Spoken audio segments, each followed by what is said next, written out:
إن الحمد لله نحمده ونستعينه ونستغفره ونؤمن به ونتوكل عليه ونعوذ بالله من شرور أنفسنا ومن سيئات أعمالنا من يهده الله فلا مضل له ومن يضلله فلا هادي له ونشهد أن لا إله إلا الله وحده لا شريك له ونشهد أن سيدنا ونبينا ومولانا محمدا عبده ورسوله أما بعد فإن أصدق الحديث كتاب الله وخير الهدي هدي محمد صلى الله عليه وسلم وشر الأمور محدثاتها وكل محدثة بدعة وكل بدعة ضلالة وكل ضلالة في النار. قال الله تبارك وتعالى في القرآن المجيد والفرقان الحميد: لقد كان لكم في رسول الله أسوة حسنة لمن كان يرجو الله واليوم الآخر وذكر الله كثيرا.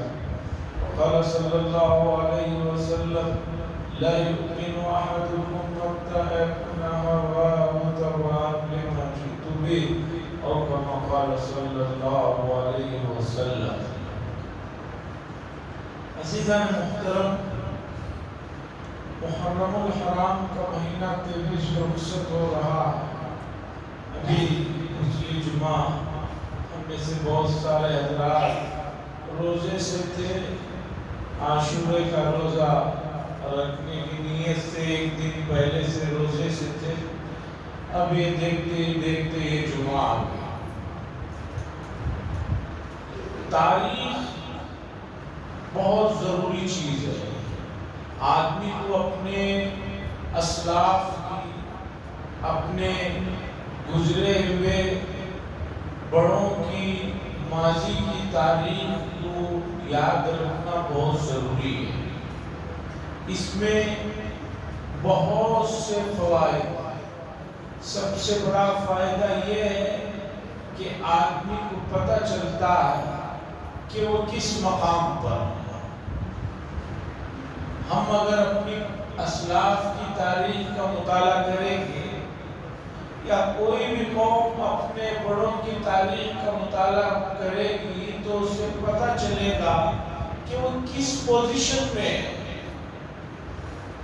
جیسے ہر بزنس مین بلکہ ہر آدمی ماہانہ، سالانہ، 6 مہینے میں ایک مرتبہ یا روزانہ رات میں اپنے بزنس کا حساب کتاب کرتا ہے، معلوم کرنے کے لیے کہ وہ فائدے میں ہے کہ نقصان میں ہے.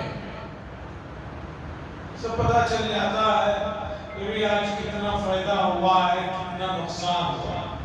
یا سالانہ بجٹ میں سے پتہ چل جاتا ہے کہ اس سال میں کتنے فائدے میں رہا ہوں، کتنے نقصان میں رہا ہوں. اب اسی طرح بحیثیت امت ہمیں دیکھنا ہے کہ ہم کس پوزیشن میں ہیں، کس مقام میں ہیں، کس لیول میں ہیں. تو کیسے پتہ چلے گا؟ اس لیے کہ دل تو ہمیشہ آدمی کو سستی اور آرام طلبی میں تفکر سلاتا ہے. دل کہتا ہے کہ نہیں بھئی کوئی مسئلہ نہیں ہے، آرام کرو، پریشان ہونے کی ضرورت نہیں، تم بھی بڑے کامیاب ہو. اس لیے کہ تمہارے بڑے جو تھے ان کے پاس تو ایک سائیکل بھی نہیں تھی، آج تمہارے پاس سائیکل بھی ہے، موٹر بھی ہے، کار بھی ہے. تمہارے پورے علاقے میں ایک فون نہیں تھا، آج تمہارے گھر میں تمہارے بچوں کے پاس تک فون ہے. اس طرح دل تسلی بول کر سلا دیتا ہے. تو آپ اپنی اسلاف کی تاریخ کا مطالعہ کریں گے تو آپ کو پتہ چلے گا کہ آپ کہاں ہیں اور آپ کو اور کس لیول تک جانا ہے اور اس کے لیے کیا کرنا ہے. تو وہ سب چیزیں جو ہے آپ کو تاریخ سے پتا چلے. ہم اگر تاریخ کا مطالعہ کریں تو دو جگہ سے شروع کر سکتے ہیں. ایک تو یہ ہے کہ تاریخ کا مطالعہ کریں ہمارے والد محترم حضرت آدم علیہ السلام کی پیدائش سے. وہ کہاں تھے؟ ان کی شروعات کہاں سے ہوئی؟ جنت میں پیدا کیے گئے، جنت میں روح ڈالی گئی. پھر کیا ہوا؟ ان سے کسی نے زبردستی دھوکے کے ساتھ ان سے ایک بھول کروائی، جس کے نتیجے میں ان کو اس دنیا میں اتارا گیا. پھر انہوں نے کیا کیا؟ پھر انہوں نے رب کو راضی کرنے کے لیے مسلسل اللہ کے دربار میں پڑے، روتے رہے. تاریخی روایتوں کے مطابق 40 سال تک اپنے سر کو اٹھا کر آسمان کی طرف نہیں گئے. اتنے شرمندہ تھے، اتنے اپنے آپ کو کوس رہے تھے، اپنا سر جو ہے آسمان کی طرف انہوں نے نہیں اٹھایا. تاریخی روایتیں بتاتی ہیں. اور بعض اسرائیلی روایتوں کے مطابق 40 سال تک جو ہے زمین پر جو سجدے کے لیے سر رکھا ہے تو نہیں اٹھایا. لمبی لمبی پہلے عمریں ہوا کرتی تھی تو 40 سال تو سجدے کے ایسے تو تاریخ کا مطالعہ آپ یہاں سے شروع. پھر انہوں نے کیا کیا؟ انہوں نے رب کو راضی کیا، منایا، اور پھر جو ہے جو مقام ان سے لے لیا گیا تھا یا جہاں سے بھیج دیا گیا تھا اس مقام تک پہنچنے کے لیے رب نے جو بتایا اس پر انہوں نے کام کیا اور کامیاب رہے. اور اس کی گواہی اللہ تبارک و تعالیٰ نے تمامی آسمانی کتابوں میں دی. اور سب سے بڑی اور معتبر جو کتاب ہے وہ قرآن مجید ہمارے پاس ہے، وہ بتا رہی ہے کہ وہ کامیاب رہے. وہ وقتی طور پر جو بھول چوک ہو گئی تھی اس کا اظہار ہے. تو تاریخ کا مطالعہ ہے تو آپ یہاں سے شروع کریں. ہم یہ مانتے ہیں، ہمارا عقیدہ ہے، بلکہ تمام جتنے بھی آسمانی کتابوں پر ایمان رکھنے والے ہیں ان کا یہ عقیدہ ہے، انسان آدم اور حوا علیہ السلام کی اولاد ہے. کوئی بھی انسان بندر سے ترقی کر کے انسان نہیں بنا ہے. جو لوگ یہ کہتے ہیں کہ انسان پہلے بندر تھا ترقی کر کے انسان بنا ہے، وہ انتہائی بوکس اور جعلی اور انتہائی نامعقول قسم کا عقیدہ ہے. اگر بندر سے ہی انسان ترقی کیا ہے تو یہ باقی اتنے جو بندر پھر رہے ہیں ان کو کیا ہوا؟ وہ کیوں رک گئے؟ انہوں نے کون سی دوا کھا لی کہ ابھی ادھر آئے ہی نہیں؟ لیکن ایک زمانے میں یہ نظریہ بہت چلا. ڈرائیونگ ایک بڑا آدمی مانا جاتا یوروپ میں، اس کا یہ نظریہ چلا. لیکن الحمدللہ اب خود یوروپ میں جہاں کا وہ آدمی ہے اس کے اپنے علاقے کی یونیورسٹیوں میں بھی اس عقیدے پر، اس تھیوری پر بہت ہی طنز کسا جاتا ہے اور ہنسا جاتا ہے اور جو ہے کہا جاتا ہے کہ وہ پاگل قسم کا نظریہ تھا جسے ہم نے قبول کر کے جو ہے بہت دیر تک ناچتے ہیں. تو تاریخ کا مطالعہ اگر آدم علیہ السلام سے آپ نے شروع کیا تو آپ کو پتا چلے گا کہ اس وقت آپ کس پوزیشن میں ہیں. پتا چلے گا آپ کو کہ آپ صحیح سمت میں جا رہے ہیں یا غلط راستے پر چل رہے ہیں. اور ہمیں تاریخ کے اس مطالعے سے یہ بات واضح طور پر سمجھ میں آ جاتی ہے جس رفتار سے یا جس راستے سے ہم جا رہے ہیں وہ رفتار بھی ٹھیک نہیں ہے، وہ راستہ بھی ٹھیک نہیں ہے.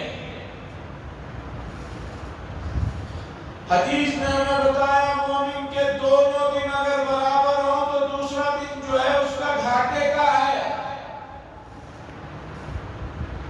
آپ نے آج بھی 5 وقت نماز پڑھی اور کوئی زیادہ عبادت نہیں کی، دوسرے دن بھی آپ صرف 5 وقت نماز پڑھتے ہیں، آگے کچھ اس میں آپ کی عبادات میں، مناجات میں، سال میں اللہ کے ساتھ لو لگانے میں اضافہ نہیں کرتے ہیں. دونوں دن اگر آپ کے سیم ہے تو سمجھیے کہ آپ کا دوسرا دن جو ہے وہ پہلے دن کے مقابلے میں جو ہے گھاٹے میں. ایک کاروباری آدمی آج بھی 10 روپے کمائے, دوسرے دن بھی 10 روپے کمائے, تیسرے دن بھی 10 روپے کمائے, تو یہی کہا جائے گا کہ بھئی نقصان میں چل رہے ہیں. اس لیے کہ کل 10 روپے کمائے تو آج آپ کو اس کے مقابلے میں کم از کم 11 کمانا چاہیے. اس لیے کہ مہنگائی بڑھ رہی ہے, خرچ بڑھ رہے ہیں, آٹومیٹکلی 1 روپے اضافہ ہونا چاہیے. اور آدمی کماتا ایسا نہیں کہ 10 سال پہلے بھی 2000 کماتا تھا تو 10 سال کے بعد بھی 2000 کماؤں تو لوگ کہیں گے بھی بہت فائدے میں. نہیں, آپ گھاٹے میں.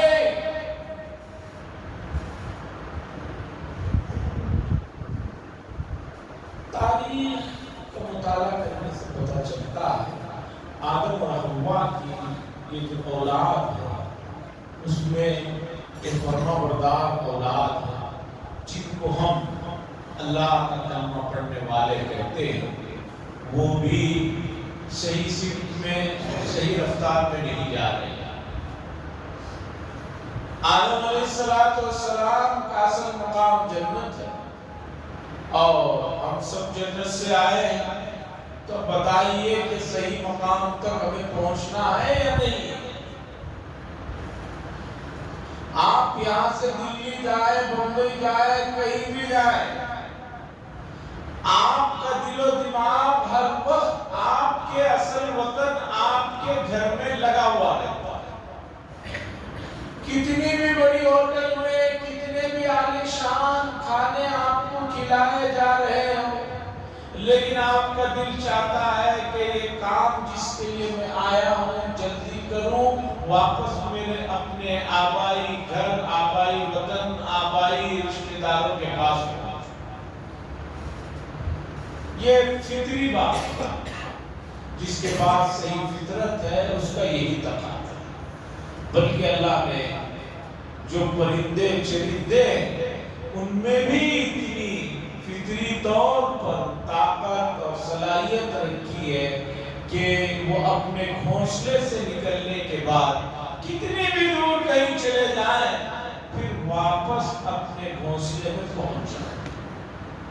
بلکہ سالانہ پرندے پوری دنیا کا چکر لگاتے ہیں. سائبیریا سے جب وہ سردی کے موسم میں نکلتے ہیں, گھومتے گھومتے وہاں سے یہاں ہمارے قریب میں میسور کے قریب سرینگا پٹنم کے پاس ایک جگہ ہے جہاں پر اس علاقے سے اڑے ہوئے پرندے خاص مہینے میں خاص موسم میں یہاں آ جاتے ہیں, لیکن پھر وہیں پہنچ جاتے ہیں. اتنا لمبا سفر بغیر کسی پاسپورٹ, ویزا کے اور امیگریشن کے اور کسی چیز کے اتنا لمبا چکر لگا کر یہاں آتے ہیں اور پھر واپس اپنی جگہ پہنچ جاتے ہیں. جب پرندوں میں چرندوں میں اللہ نے جو فطری صلاحیتیں رکھی ہیں وہ انہوں نے اسے برباد ہونے نہیں دیا. نیچرل جو چیز تھی ان کے پاس انہوں نے اسے استعمال کیا, وہ برباد نہیں ہوئی ہے, اس لیے وہ واپس اپنے مقام تک پہنچ جاتے ہیں. جب چرندوں پرندوں مخلوقات یہ جو انسان کے لیے بنائی گئی انہوں نے اپنی صلاحیتوں کو باقی رکھا ہے, تو انسانوں کے اندر تو اللہ نے اس سے زیادہ صلاحیتیں رکھی ہیں, تو ان صلاحیتوں کو کیوں استعمال نہیں کر رہے, ان صلاحیتوں کو کیوں کام میں نہیں لا رہے. پتہ چلتا ہے کہ جو چیز استعمال میں نہیں آتی وہ برباد ہو جاتی ہے, تباہ ہو جاتی ہے. موٹی سی مثال لے لیجیے, کنویں سے پانی نکالتے رہیے, پانی پاک بھی آتا رہے گا, صاف بھی آتا رہے گا, مزیدار بھی آتا رہے گا. لیکن اگر آپ نے کنویں سے پانی نکالنا چھوڑ دیا, مسلسل اس کی طرف توجہ نہیں دی, تو چند دنوں کے بعد کنویں کے پانی کے اندر کیڑے بھی آ جاتے ہیں, بدبو بھی آ جاتی ہے, رنگ بھی بدل جاتا ہے، مزہ بھی برباد ہو جاتا ہے۔ اسی طرح آپ اپنے جسم کو ایکٹیو نہیں رکھتے ہیں، اس سے ورزش میں نہیں لاتے ہیں، چاہے چلنے پھرنے کے ذریعے سے ہو، اٹھنے بیٹھنے کے ذریعے سے ہو، تو آپ کا جسم جو ہے بیکار ہونا شروع ہو جاتا ہے۔ اس کی موٹی مثال دماغ کی لیجیے۔ انسان کے جسم میں سب سے اوپر جو قیمتی چیز دماغ نام کی ہے، اس میں ایک حفظ کرنے کی طاقت، میموری پاور۔ یہ میموری پاور جتنا آدمی استعمال کرتا ہے اتنی زیادہ مضبوط ہوتی ہے اور محفوظ رہتی ہے۔ جتنا زیادہ میموری پاور کو استعمال کرنا چھوڑ دیتا ہے، توجہ نہیں دیتا، اس کا میموری پاور، اس کا حافظہ بیکار ہو جاتا ہے۔ اس کی مثال لیجیے، جب تک موبائل فون نہیں آئے تھے، ہر آدمی کے دماغ میں 10-15 نمبر جو ہے حفظ یاد ہوتے ہیں۔ گھر کا نمبر ہے، کسی کا خاص نمبر ہے، ہر وقت بک اور پین جیب میں نہیں ہوتی تھی۔ 10-5 نمبر تو نارمل آدمی کو یاد ہوتے تھے، اور بعضوں کو تو اور زیادہ بھی یاد ہوتے تھے۔ موبائل فون آیا، اس نے آ کر انسانوں کو یہ میموری پاور کا جو کام تھا، اس نے کہا بھئی کیوں سے زحمت دیتے ہو، وہ کام بھی میں ہی کر لوں گا۔ اب آدمی 1 منٹ میں ہر چیز اس میں محفوظ کر لیتا ہے۔ اب عالم میموری پاور کا یہ ہو گیا ہے کہ ایک آدمی کو 2-4 نمبر بھی یاد نہیں رہتے، بلکہ بعض لوگ اپنا نمبر پوچھو بھی تو جو ہے فون سے نکال کر دکھاتے ہیں کہ یہ ہے میرا نمبر، لکھ لیجیے، یا بعض لوگ پیچھے لکھ کر لگا کے رکھے رہتے ہیں یہ ہے میرا نمبر۔ کیوں؟ میموری پاور کو استعمال آپ نے چھوڑا تو سمجھیے کہ آپ کی وہ طاقت ضائع ہونا شروع ہو گئی۔ اسی طرح میں نے بات کی شروع میں کہ تاریخ کا مطالعہ ضروری ہے۔ کیوں ضروری ہے؟ تاکہ آپ جان سکیں کہ آپ کا مقام کیا ہے، آپ کی حیثیت کیا ہے، آپ کس پوزیشن میں ہیں۔ تو ہم نے کہا کہ وہ تاریخ کو آدم علیہ السلام سے اگر آپ مطالعہ کرنا شروع کریں تو آپ کو پتہ چلے گا کہ آپ ابھی تک بہت جو ہے گھاٹے میں ہیں، ابھی آپ کا بہت رستہ باقی ہے، ابھی آپ بہت پیچھے ہیں۔ آپ کہیں گے کیسے پتہ چلا، کیسے پتہ چلا؟ تو اس طرح پتہ چلا کہ آدم علیہ السلام جب دنیا میں آئے تو وہ ایک اللہ کو ماننے والے تھے، وہ ایک رب کی طرف جو ہے اپنے آپ کو انہوں نے منسوب کر رکھا تھا۔ ان کے بچوں میں کفر و شرک تو آیا نہیں، صرف ایک مسئلے میں اختلاف ہوا۔ 2 بھائیوں میں صرف ایک مسئلے میں اختلاف ہوا، تو دونوں بھائیوں نے کہا کہ ہم قربانی پیش کرتے ہیں، کون صحیح ہے کون غلط معلوم ہو جائے گا۔ قربانی انہوں نے پیش کی۔ قرآن نے واقعے کو ذکر کیا، 6ویں پارے میں تفصیل ہے، دیکھ لیجئے گا۔ دونوں بھائیوں نے قربانی پیش کی۔ ایک بھائی جس کا ارادہ یا جو صحیح نہیں تھا، اس کی قربانی منظور نہیں ہوئی، تو اب یہ بھائی غصے میں آتا ہے اور دوسرے بھائی کو قتل کر دیتا ہے۔ یہ روئے زمین پر پہلا قتل ہے اور روئے زمین پر پہلا خون ہوا ہے، اور اس سے پہلے قتل ہونے پر یا کوئی آدمی مر جائے تو کیا کرنا چاہیے یہ بھی نہیں معلوم تھا۔ بھائی نے بھائی کو قتل کر دیا، قابیل نے حابیل کو قتل کر دیا۔ آپ سمجھ میں نہیں آ رہا تھا کیا کروں، بھائی کی لاش کو کندھے پہ لیے پھر رہا تھا۔ قرآن نے کہا کہ اللہ نے جو ہے ایک کوے کو بھیجا رہنمائی کرنے کے لیے، تو ایک کوا آیا، وہ آ کر زمین کو اپنی چونچ سے اس نے کھودا اور زمین کے اندر گڑھا بنایا۔ ایک دوسرا کوا جو مردہ تھا اس کو اس گڑھے میں ڈال کر پھر چونچ سے مٹی کو جو ہے اس نے پوچھا. یہ بھائی تھکا ہوا لاش کو لیے جو گھوم رہا تھا اس نے وہ نظارے کو دیکھا. نظارے کو دیکھنے کے بعد اسے سمجھ میں آیا کہ بھی کوئی آدمی مر جائے تو اسے کیا کرنا چاہیے. تو اس نے کہا آجز تو. اس بھائی نے کہا کہ میرے لیے بڑا افسوس ہے کہ میں اس کوے سے بھی زیادہ جو ہے لا علم و جاہل رہا کہ مجھے کیا کرنا نہیں گا. تو ایک قتل ہوا تو قرآن نے ذکر کیا یہ ایک قتل نہیں پوری انسانیت کا قتل. اب آپ سوچئے روئے زمین پر ایک پہلا قتل ہوا, ایک چھوٹے سے مسئلے کو جو آگے چل کر بڑا بنا تو یہ بہت زیادہ افسوس کا مقام رہا. بہت زیادہ اس پر جو ہے ملامتیں ہوتی رہی.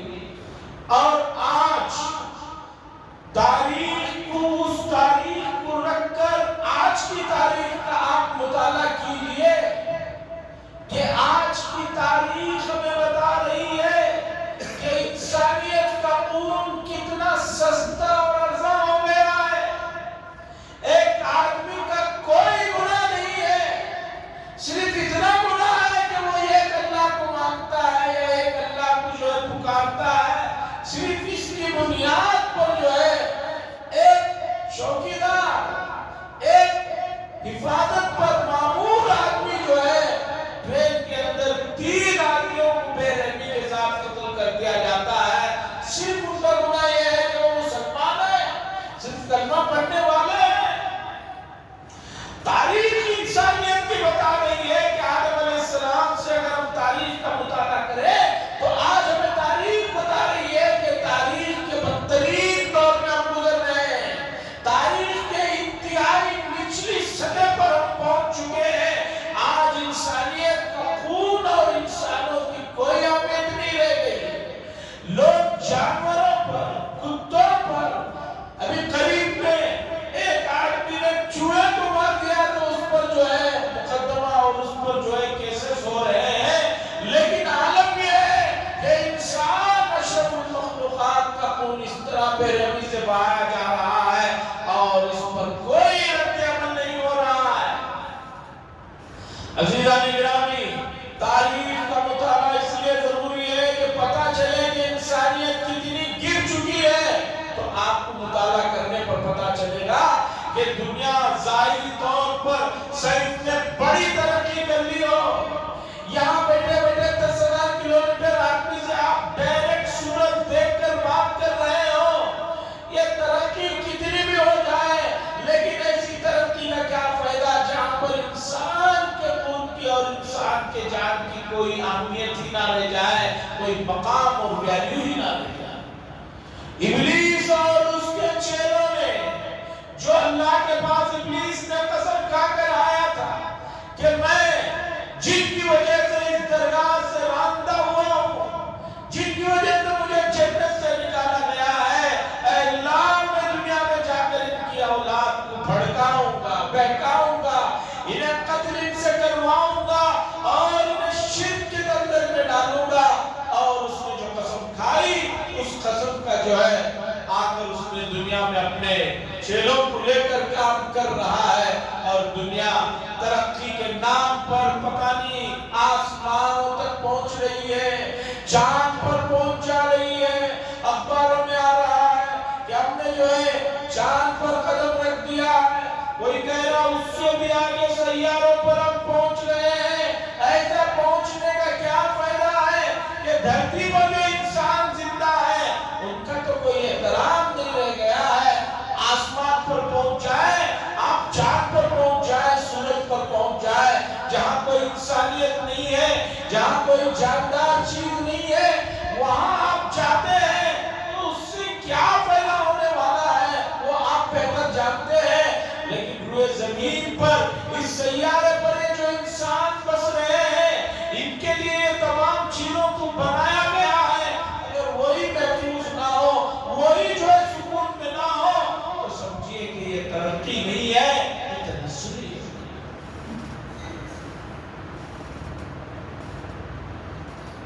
ایسی جانے لگا تاریخ کا مطالعہ اگر آپ حضرت آدم علیہ السلام سے نہیں بعد کے زمانے سے کرنا چاہتے ہیں تو آئیے آپ کو سیکنڈ دور میں لے کر آتا. سیکنڈ دور ہے رسول اللہ صلی اللہ علیہ وسلم کی نبوت کے زمانے سے.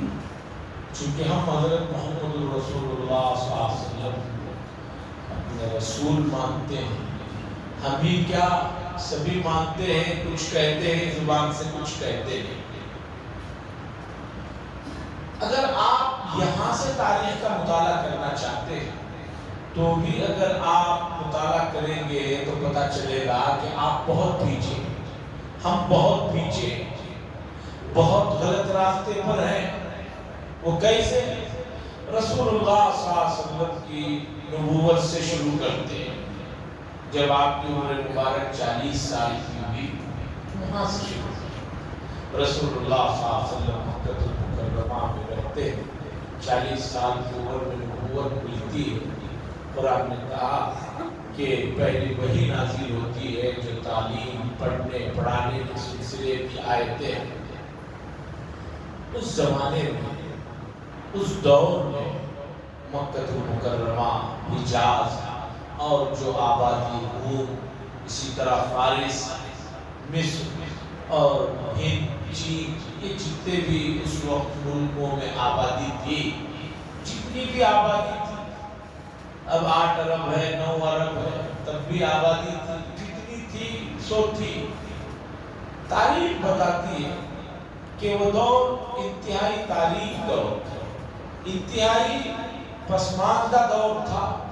خاص طور پر جہالت نے بہت ساری بیماریوں کو جنم لینے پر مجبور کر دیا تھا, اور بہت ساری بیماریاں پنپ رہی تھی, جس میں سب سے بڑی بیماری تھی کہ انسان طبقات میں بٹے ہوئے تھے اور انسانیت کا کوئی احترام نہیں تھا. رسول اللہ صلی اللہ علیہ وسلم ایسے ماحول میں نبی بنائے جاتے ہیں جب آپ کے پاس ظاہری اعتبار سے نہ حکومت ہے, نہ مال و دولت ہے, نہ اور کوئی افرادی قوت آپ کے پاس ہے, کوئی نہیں ہے.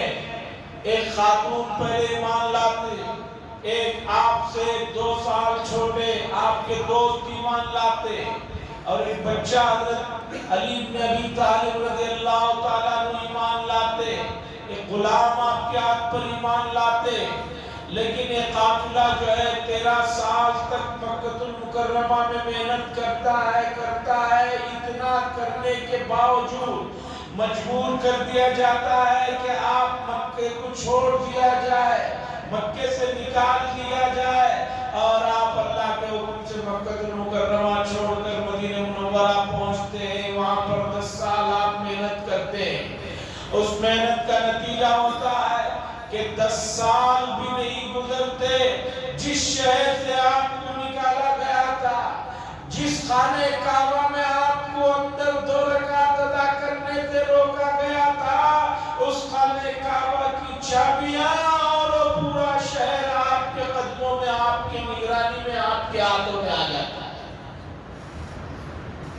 کوئی اضافی قوت نہیں تھی.